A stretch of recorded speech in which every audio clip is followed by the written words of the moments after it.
Welcome back. Now Metair is back in the black. At the half-year mark, the group's top line jumped by 53%, while the bottom line came in at 65 cents from a loss of 3 cents previously.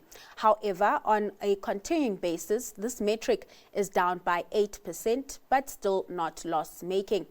Company CEO Paul O'Flaherty joins us with his assessment of the half year that was. Paul, thanks so much for your time this afternoon. So a lot of shifts and changes taking place in FY24 to set the group up for growth in the current period. Just walk me through how those strategic initiatives, those disposals have contributed to the 6 months that we're currently assessing. So last year, as you know, the first thing we needed to do was dispose of Mutlu, the Turkish operation. You know, hyperinflation, high interest rates, that was key for us. Then we had to focus our manufacturing businesses who delivering to the OEMs. They needed to become more agile. You know, the OEMs, there's a lot of uncertainty in the market. So that's why we downsized a lot of those operations. And then our big diversification is AutoZone. So we bought it out of Business Rescue.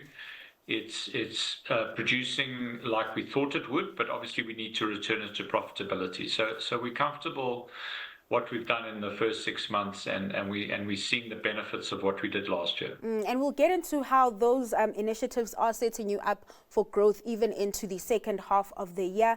Before we get there, I want to touch on debt. How comfortable are you with your debt levels? I know you have secured a new debt package to reinforce just that capital structure.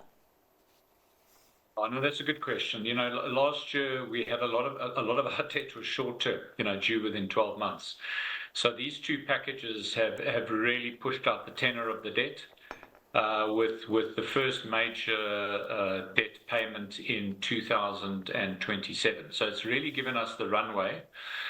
We call it growing into our debt. You know, we need to get the EBITDA up there to pay the interest. So it's given us the 2 years. And you know, we're quietly confident. We've met our covenants for the first 6 months. We're not seeing any alarm bells for the next 6 months. And have your debt levels weighed on your capex capabilities? We can even touch on, I guess, your cash position at this point. No, that again a very good question. So our EBITDA and our bank commitments in terms of our covenants allows us the capex to respond to customers' new models, allows us the working capital flexibility. What it doesn't allow us currently is further growth opportunities, so to acquire businesses. So we need to figure that out. We think there's opportunities, and you know, now that we're starting to prove to our funders that we can perform as we said we would perform, we can maybe, you know, towards the end of the year start to have conversations around that type of growth as opposed to the organic growth we're doing. So we talk about opportunities, and you know, with Metair being a player that supplies the auto market, let's talk about what we've seen there. Buoyant sales when it comes to new vehicles over the past 11 months or so. How has that played out in some of your subsidiaries? You know, a pickup in demand, a pickup in volumes there?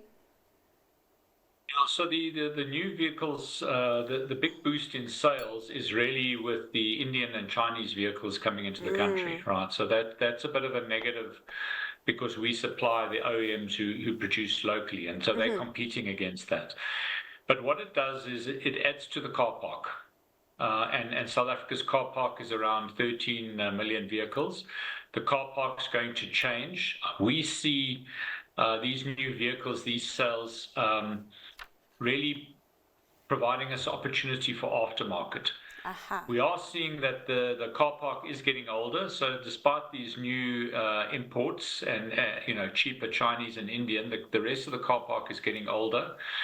You know, people are strapped for cash, and so we see the aftermarket opportunity as a big benefit for us. And talk to me about the opportunities there in the aftermarket. I mean, AutoZone will be playing a big part in that division in particular. I can imagine that, it hasn't positively started contributing to earnings as you did buy it under business rescue. So what do the turnaround initiatives look like there, and when can we start seeing it contributing positively?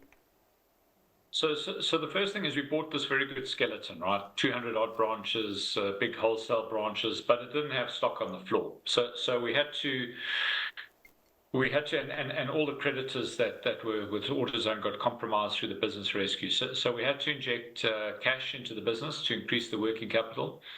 We then had to bring the creditors back and get them back on terms so that we could increase our stock holding.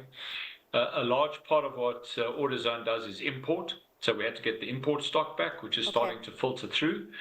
And so we'll see the effects of all our initiatives start coming through next year.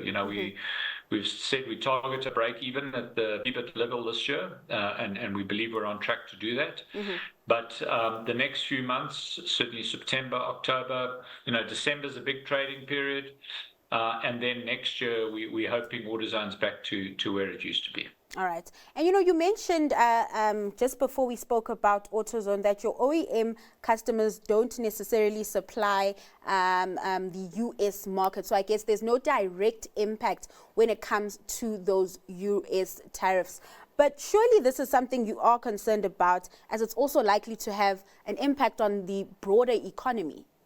Absolutely. I mean, I didn't say it's other than just a statement of fact, but we're concerned. I mean, tariffs, inflation rate, slow GDP growth in South Africa, the 0.8% we heard yesterday, where's interest rates going to go? So, it's tough operating in South Africa. We need to be mindful of that, and we need to do what we can do. While we restructure, unfortunately, we lose jobs. That's tough, with such high unemployment rates. So we're very aware of where we operate. We're very aware of, that we're part of the South African economy. We're not distant to the South African economy.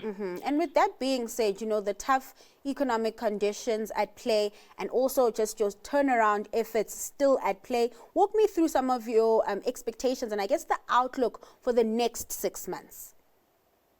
So far the OEM volumes have been on track and stable. So if you recall last year's 6 months, there were the issues with the Toyota certification of the engine issue. So that brought the volumes down in the second 6 months last year. We're not expecting that in the next 6 months. So we're expecting the next 6 months volumes to be better than last year's 6 months for sure. And that's really good for our manufacturing operations. More throughput, more revenue, more EBITDA. And more EBIT, and then if AutoZone reversed those losses that we experienced in the first 6 months, so all in all, where we sit today, fairly positive about the next 6 months. All right, then let's leave it there. Thank you so much for your time, Paul, and just walking us through the 6 months that was for Metair. That was Paul O'Flaherty, CEO of Metair.